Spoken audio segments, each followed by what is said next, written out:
Vijay Singh ji America से। हरिवंश। राधे राधे महाराज जी। महाराज जी, क्या किसी के हमारे पैर छूने से हमारा पुण्य नष्ट होता है क्या? यदि आप पैर छुआते हो तो हमारी छुआने की इच्छा नहीं है, हम छू लेते हैं, कोई फर्क नहीं पड़ेगा। यदि हम खुशी होते हैं, हम छुआना चाहते हैं, तो भजन नष्ट होगा, फिर पुण्य नष्ट होगा। यदि हम छुआना नहीं चाहते हैं, हमारी इच्छा नहीं है, और वो जो हमारे पैर छूने आ रहा है उसके पहले हमने प्रणाम कर लिया, हमारी इच्छा भी नहीं है, तो पैर छू भी ले तो पुण्य नष्ट नहीं होगा। तो पैर छूना, प्रणाम करना एक ही बात है। लाखों लोग प्रणाम करते हैं, तो उन लाखों लोगों में हम अपने भगवान को देखकर प्रणाम करते हैं कि मेरे भगवान ही इन सब रूपों में, कोई पुण्य नष्ट नहीं होगा। और जब ये कि मैं इन सबसे श्रेष्ठ हूं, तो फिर भजनशील हो जाएगा। सोच है, अगर सोच बदल गई तो फिर आपका पुण्य नष्ट हो जाएगा, और सोच सही रही तो पुण्य नष्ट नहीं होगा। सब में भगवान है, ये उसकी श्रद्धा है कि वो आपके पैर छू रहा है, लेकिन आप इस योग्य नहीं है। आपको ये अंदर से होना चाहिए, मैं इस योग्य नहीं हूं, मेरे प्रभु ही सब में विराजमान। वो झुका, उसके पहले हमने प्रणाम कर लिया, बात बन गई। वैसे नहीं छुआना चाहिए, कोशिश करना चाहिए कि अपने कोई पैर ना छुए, और जब कोई जबरदस्ती कर ले तो उसमें भगवत भावना करके उसको प्रणाम कर लेना चाहिए। समर्थ शर्मा जी। राधे राधे। महाराज जी, कभी कभी श्री जी हमारी जिंदगी की दिशा ही बदल देती हैं, समय परिस्थिति सब कुछ गलत लगने लगता है। उस समय मन में प्रश्न उठता है कि हमारे साथ ही ऐसा क्यों हुआ, लेकिन जैसे ही हम उनका नाम जपते हैं सब कुछ अपने आप ठीक होने लगता है। ये श्री जी की कैसी लीला है महाराज जी? क्या हमारे विश्वास और प्रेम की परीक्षा होती है या उनका दया स्वरूप? नहीं, रजोगुण की जब वृद्धि होती है और तमोगुण उससे मिल जाता है, तो हमें फिर भगवान में संशय होने लगता है, संसार की तरफ हमारी मनोगति होने लगती है। और जब सात्विक वृत्ति आती, जैसे नाम जप किया, सात्विक वृत्ति आई, तो सब समाधान मिल जाएगा। रजोगुण तमोगुण में समाधान नहीं, इसीलिए हम कहते हैं हर समय नाम जप करो। नाम जप निरंतर अभ्यास किया जाए तो रजोगुण तमोगुण शांत हो जाएगा, हमारे अंदर गुणातीत एक आनंद आ जाएगा, एक आनंद की अनुभूति हो जाएगी। अगर अध्यात्म बल नहीं है तब तो संसार में फिर नष्ट ही हो जाता है प्राणी। इसलिए नाम जप करते रहिएगा, भगवान का अधिक से अधिक जो प्रिय नाम हो वो नाम जप करते रहिएगा, और भोजन सात्विक रखिएगा, और रजोगुण तमोगुणी विषयों से बचिए और लोगों से बचिए। जिन लोगों के संग से कुमति उत्पन्न होती है, ऐसा कुसंग का त्याग कीजिए। यो संगास त्यजति, यो महानुभाव सेवते, यो ममतास त्यजति, सतरति सतरति सतारयति। जो कुसंग का त्याग कर देता है, संत महापुरुषों का संग करता है और ममता रहित हो जाता है, वो भगवान के भजन के प्रभाव से वो सबको तारने की सामर्थ्य रख लेता है, स्वयं तर जाता है, दूसरों को भी तार देता है। इसलिए पवित्र भोजन पाओ, सत्संग करो, नाम जप करो, कैसी भी विपत्ति आए घबराओ मत, भगवान है ऐसा विश्वास रखो। भुवन चंद जी गाजियाबाद से। राधे राधे। राधे राधे महाराज जी। महाराज जी, मुझे लोगों की मदद करना बहुत अच्छा लगता है और मैं अपना पूरा जीवन इसी सेवा में लगाना भी चाहता हूँ, परंतु कभी कभी जिंदगी में मदद करता हूँ, वही लोग मुझे गलत बोल देते हैं, उनके व्यवहार से मुझे बहुत दुख होता है। ऐसे समय मन ये टूटने इसी से लगता है। बचना है। जब हम लोगों की मदद करें तो उनमें हम भगवान को देखें, और वो मदद कार्य जो हमने किया वो पुण्य कार्य है, उसे हम भगवान को समर्पित कर दें। बदले में उनसे हम धन्यवाद न चाहें। हमारे अंदर आकांक्षा होती है कि हम जिसको कुछ सेवा करते हैं वो हमसे कृतज्ञता प्रकट करे, लेकिन वो प्रतिकूल व्यवहार करे तो फिर दुख होता है। ये अध्यात्म नहीं है। अध्यात्म ये है, तुदीयम वस्तु गोविंदम तुभ्यमेव समर्पये। हे प्रभु, तन मन धन में जो भी आपकी सेवा हमसे बन रही है, वो आपके द्वारा ही दिया हुआ शरीर है, आपके द्वारा दिया हुआ धन है, आपके द्वारा दी हुई बुद्धि है, तो हे प्रभु वो आप स्वीकार करें। तो मनुष्य रूप में अंतःकरण में सबके भगवान विराजमान है, हम उन भगवान की सेवा करें तो बदले में हमको धन्यवाद की चाह नहीं होगी। वो हमसे जब प्रतिकूल व्यवहार करेगा तो हमारे हृदय में आनंद रहेगा, हमने तो चाह ही नहीं था कि आप अनुकूल व्यवहार करें। और ये आपकी सत्य बात है कि जब आप किसी का परोपकार करेंगे, हित करेंगे, तो और इसके बाद जब वो उसका रूप देखेंगे तो वो रूप आपके प्रतिकूल होगा। तो फिर ऐसा नहीं होता है कि हमने ऐसा किया और ऐसा। तो हमें चाहिए कि हम वो भगवान से लें, मनुष्य से नहीं। और भगवान परम मंगल करेंगे। परोपकार जैसा धर्म नहीं है, परहित सरिस धर्म नहीं भाई। जो दूसरों का हित करते हैं ये सबसे बड़ा धर्म है, पर इसमें और भाव शुद्ध करो। दूसरों में भगवान का भाव करके वो सेवा, वो पुण्य कर्म भगवान को समर्पित कर दो, और भगवान से हमें लेना है, मनुष्य से नहीं लेना। मनुष्य धन्यवाद भी दे तो नहीं हमें लेना। हमें भगवान ने प्रेरणा की, हमने आपकी सेवा कर दी, नेकी कर दरिया में डाल। उसको ये ना सोचो कि ये आदमी जिसके साथ हम हित कर रहे हैं, हमारी सोच बन जाती है, ये माया है। ऐसा भ्रम उत्पन्न कर देगी कि वो जो करेगा वो आपको दुखद लगेगा, फिर आपको लगेगा परोपकार करने का फल क्या है। ये नहीं है परोपकार का फल। परोपकार फल तो भगवान की प्रसन्नता है, ऐसा भाव रखना चाहिए। आचल जी। राधे राधे महाराज जी। महाराज जी, जो लोग हमें गलत समझते हैं या हमें दुख पहुंचाते हैं, उनके प्रति हमारा व्यवहार कैसा होना? क्यों हम लोगों से परेशान हैं? लोग हमें क्या समझते हैं, हमें क्या लेना देना है यार? हमें अपने कर्म से मतलब है, हमें अपने कर्तव्य से मतलब है। लोग हमें अच्छा कहें या बुरा कहें, लोगों की मति है, मुझे लोगों से क्या लेना देना है। सबसे ज्यादा परेशानी तो अपने लोगों को लोगों से है, ये नहीं होना चाहिए। हमें देखना है कि भगवान के विरुद्ध आचरण नहीं होना चाहिए, धर्म के विरुद्ध आचरण नहीं होना चाहिए। मैं धर्म से चलूंगा, सत्य से चलूंगा, भगवान के इशारे के अनुसार चलूंगा। और अधर्म से चले, लोग बहुत बड़ाई करें तो नरक जाओगे। लोगों की बड़ाई से क्या लेना देना है, या लोगों की बुराई से हमारी क्या हानि होनी है? हम लोगों के दिमाग में क्यों घुसेड़ते हैं अपनी बुद्धि? उसी में हम परेशान होते हैं। ये आदमी हमें कैसे देख रहा है, ये आदमी क्या हमें बोल रहा है, या क्या सोच रहा है, उसकी मति है। हमको अपने मार्ग में सीधे चलना है। हम धर्म से चलें, गलत ना चलें, अच्छे से चलें। लोग हमें बुरा कहें तो करें। मुश्किल होता है व्यस्त जीवन में फिर ऐसा। हाँ, लेकिन मुश्किल होता है, लेकिन नामुमकिन तो नहीं। हम अगर अध्यात्मवान बने तो हम ऐसी क्षमता धारण कर सकते हैं। ये अध्यात्म हमारे लिए ही है। इसीलिए हम कहते हैं आधुनिक शिक्षा के साथ आध्यात्मिक शिक्षा भी होनी चाहिए। अगर आध्यात्मिक शिक्षा नहीं होगी तो आधुनिक शिक्षा पढ़ करके भी हम बहुत नादान रहेंगे, ज्ञानी नहीं कहलाएंगे, हम बुद्धिमान नहीं कहलाएंगे। तो इसलिए हमें चाहिए थोड़ी सहन शक्ति आनी चाहिए। तो अपराध बन गया तो हम अपनी बुद्धि को कंट्रोल कैसे करें, जो हमसे अपराध ना करवा दे, जो हमको गलत ना कर दे। हमको नाम जप करना चाहिए। इसीलिए कहते हैं अध्यात्म से जुड़ो, नाम जप करो, सत्संग सुनो, शास्त्र स्वाध्याय करो, परोपकार करो। इससे बुद्धि पवित्र हो जाएगी, विशाल हो जाएगी। स्वार्थ बुद्धि ही हमको सहनशीलता नहीं देती, परमार्थ बुद्धि सहनशीलता हमको देती है। और प्राय लोग स्वार्थ से युक्त रहते हैं, इसलिए बहुत कमजोर हृदय हो जाता है। थोड़ा सा कोई जरा सा दुखद वचन बोल दिए तो डिस्टर्ब हो गए, और कहो 10 दिन डिस्टर्ब रहे उसी बात से। अगर विवेक है तो 1 मिनट में उस बात को रद्दी कर दिया, हटा दिया। रितेश जी नेपाल से।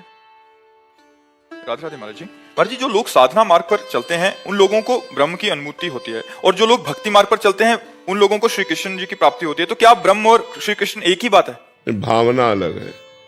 एक निराकार भावना है और एक साकार भावना है। तो चाकी रही भावना जैसी, प्रभु मूर्ति देखी तिन तैसी। जिसकी जैसी भावना होती है वैसे भगवान अनुभव में आते हैं। भगवान कैसे, आपकी भावना जैसी वैसे। एक ही भगवान श्री कृष्ण जब कंस के रंगमंच पर पधारते हैं तो कंस को साक्षात काल, मनोमूर्तिमान काल चला आ रहा है। पहलवानों को वज्र के समान कठोर शरीर वाले पहलवान, जो मथुरावासी हैं उनको नौ किशोर, और जो वात्सल्य से प्यार करने वाले हैं उनको लाड़िले अत्यंत सुकुमार दुलारे प्रभु दिखाई दे रहे। इतना छोटा कृष्ण कैसे इन बलवानों से लड़ेगा, उनको ऐसा दिखाई दे रहा है। तो वहां जिसकी जैसी भावना थी वैसा वैसा देख रहे हैं। तो भगवान को जब हम ज्ञान मार्ग से, सांख्य योग से भजते हैं तो भगवान निराकार रूप से अनुभव में आते हैं, और जब भक्ति मार्ग से भजते हैं तो साकार रूप से आते हैं। वही सगुण साकार है, वही निर्गुण निराकार है। तो जो जिस भावना से उपासना करता है वैसा ही भगवान अनुभव में आते हैं। जैसे आज भी सब कुछ भगवान ही बने हुए हैं, ऐसा वेद कहता है, ऐसा शास्त्र पुराण कहते हैं। लेकिन हम कहाँ अनुभव कर पा रहे हैं? हमारी मायामयी दृष्टि है, अनेक दृष्टि है, तो हमें स्त्री पुरुष जड़ चैतन्य दिखाई दे रहा है। गोस्वामी जी देख रहे हैं, सिय राम में सब जग जानी, करो प्रणाम जोर जुग पानी। सब सीताराम विराजमान है। जो कृष्ण को भजते हैं तो जित देखो तित श्याममयी है, जिधर देखो वो श्याम सुंदर ही दिखाई दे रहे हैं। ईशावास्यमिदं सर्वम यत् किंचित् जगत्याम जगत। उपनिषद कहता है कि कोई कण ऐसा नहीं जहाँ ईश्वर न विराजमान हो। वेदांत कहता है सर्वम खलविदम ब्रह्मणे नास्ति किंचन, सब जगह ब्रह्म विराजमान है, उसके सिवा कोई कुछ। नारद जी कहते हैं चिद चिद लक्षणम सर्वम राधा कृष्णमयम जगत। चेतन अचेतन जितना जगत है सब राधा कृष्णमय है। भगवान श्री कृष्ण कह रहे वासुदेवा सर्वमिति सा महात्मा सुदुर्लभा। जो सब जगह वासुदेव को देखता है ऐसा महात्मा दुर्लभ। तो भावना ही तो है ना, इतने भगवान थोड़ी है। भगवान तो एक है, ब्रह्म तो एक है, एको ब्रह्म द्वितीयो नास्ति। तो ये जो बहुत दर्शन होता है वो हम बहुतों की दृष्टि के कारण दर्शन होता है। वही भगवान भक्त के लिए नरसिंह रूप धारण कर लेते हैं, वही भगवान भक्तों के लिए वाराह रूप धारण कर लेते हैं, वही मत्स्य रूप धारण करते हैं, वही राम रूप, वही कृष्ण रूप, वही बुद्ध रूप। जहां जैसी आवश्यकता पड़ती है वही निराकार साकार बन जाता है, वही साकार निराकार है, कोई अंतर नहीं है, वही एक ब्रह्म है। किसका प्रश्न था जी, समझ में आया आपको? लीलाकरण जी, राजस्थान, जैसलमेर। राधा वल्लभ श्री हरिवास। राधे राधे महाराज जी। महाराज जी, भगवत गीता के श्लोक में श्री कृष्ण जी कहते हैं कि सभी प्राणी मुझ में है किंतु मैं उनमें नहीं हूं, तथा दूसरे श्लोक में वासुदेव सर्वमिति, अर्थात सब कुछ वासुदेव ही है, कृपया मार्गदर्शन करें। इसीलिए भजन की आवश्यकता है, भगवान की वाणी के रहस्य को समझना। बर्फ में पानी प्रवेश नहीं कर सकता, बर्फ है क्या? भगवान कहते हैं सब भूत मेरे में है। पहले समझो, भगवान की वाणी का राज समझो, सब भूत मेरे में है। मेरे में है का मतलब मैं ही सब भूतों में बनाऊं और मैं किसी में प्रवेश नहीं करता, क्योंकि वही बने हुए हैं, तो प्रवेश क्या करे? समझ में आ रहा है कि नहीं? और उसी को इशारे से बता रहे हैं कि वासुदेवा सर्वमित, मैं ही सब कुछ बना हुआ हूं। तो चतुराई समझो, शब्द की चतुराई समझना है, शब्द की जो गूढ़ता है उसको समझना है। भगवान ही सब बने हुए हैं, इसलिए भगवान उसमें प्रवेश नहीं करते, क्योंकि भगवान ही पंचभूत बने हुए, इंद्रियाणाम मनश्चास्मि, भगवान ही मन बने हुए हैं, भगवान ही प्राण बने हुए हैं, भगवान ही जीवन है, भगवान ही आत्मा है। तो प्रवेश किसमें करें? दूसरा कोई हो तो उसमें प्रवेश करें, वही जब बने हुए हैं तो उसमें प्रवेश क्या करें?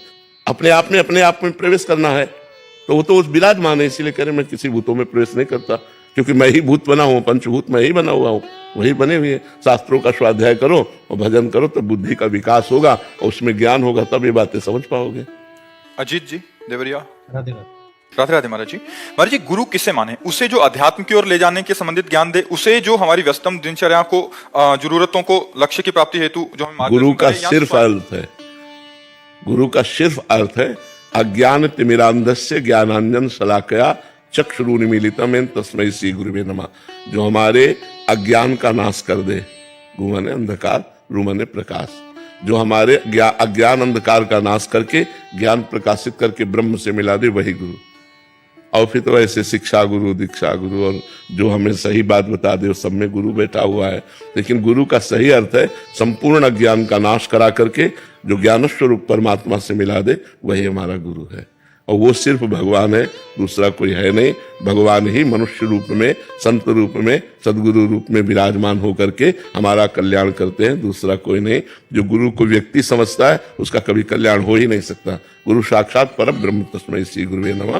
परब्रह्म परमात्मा ही हमारे लिए मनुष्य रूप में आकर के, क्योंकि हम परमात्मा की बात नहीं समझ सकते, तो परमात्मा हमारी वाणी में हमारे जैसे बन करके आकर हमको समझाकर अपने स्वरूप में स्थित कर देते हैं।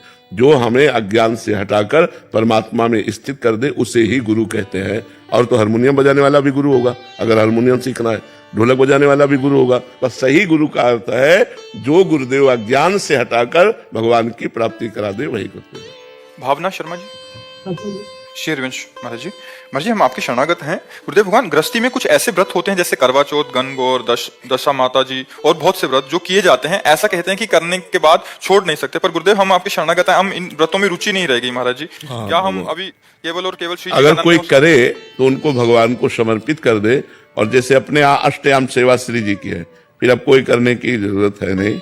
श्री जी की ही 8 पैर उपासना है, वही हमारी करवा चौथ है, वही हमारी गणगौर है, वही जो भी माने वही सब हमारे। जैसे दीपावली को लक्ष्मी गणेश जी विराजमान करके पूजन करते हैं, तो हमारे प्रिया प्रीतम है, तो हम अपने प्रिया प्रीतम को विराजमान करके करते हैं। जैसे नव दुर्गा में देवी की उपासना करते हैं, तो हमारी निकुंज देवी राधा रानी है, हम उनकी 8 पैर उपासना करते हैं। तो जो अपने घर में प्रिया प्रीतम विराजमान करके और दीक्षित होकर के, बात यह है कि रजिस्टर्ड होना चाहिए आचार्य से। अगर आचार्य से दीक्षित है और फिर ऐसी उपासना करता छोड़ देता तो कोई दोष नहीं है, उसका मंगल ही होगा, अमंगल हो ही नहीं सकता है जी। वैभव सक्सेना जी, अमेरिका से। राधे राधे महाराज जी।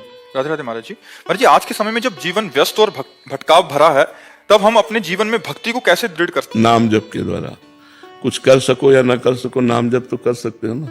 काउंटर अंगुली में लिए राधा राधा राधा राधा, जब काम लगा तो जेब में डाल लिया, काम कर रहे हैं। फुर्सत मिली 5 बार के लिए तो राधा राधा राधा। फिर काम में लग गए, फिर फुर्सत मिली, 2 ही बार बोला राधा राधा, फिर काम में लग गए। तो हम अगर बहुत बिजी भी है, देखो 24 घंटे में हर घंटे कोई बिजी नहीं रहता। हम कह रहे 12 घंटे काम रख लो, तो 12 घंटे भी बराबर काम नहीं होता रहता। हमको बीच बीच में समय मिलता है, यदि ईमानदारी से उसमें भजन करें तो हम भजन काम के समय भी कर सकते हैं। लेकिन हम मारा कि 12 घंटे आप काम में रत हैं, 6 घंटे आप सोने में रत हैं, 2 घंटे आपके भोजन और पानी प्रसाद इसमें रत हैं, 1 घंटे मनोरंजन में रत हैं, तो कितने बचे? 3 घंटे।